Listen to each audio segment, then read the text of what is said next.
Diana స్టైల్లో egg fried rice చేసుకుందాం, వచ్చేసేయండి.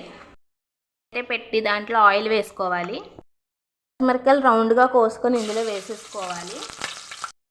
పగలు కొట్టుకొని ఇందులో వేసుకున్నాక ఇప్పుడైతే సాల్ట్ వేద్దాం. సాల్ట్ అయితే మంచిగా కలుపుకోవాలి. వేగిన తర్వాత ఇప్పుడైతే రైస్ వేసేద్దాము.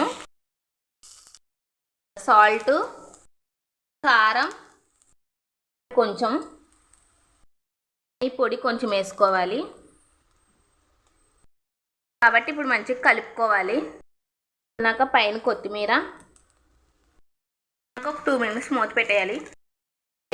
స్టవ్ అయితే కట్టేస్తున్నాను. ఎంతే అనమాట, సింపుల్గా డయానా స్టైల్లో egg fried rice.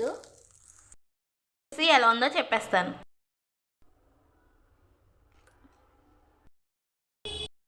Style restaurant taste అయితే వచ్చిందనమాట. అంత బాగుంది, చాలా బాగుంది. మీరు కూడా ట్రై చేయండి. Thank you for watching.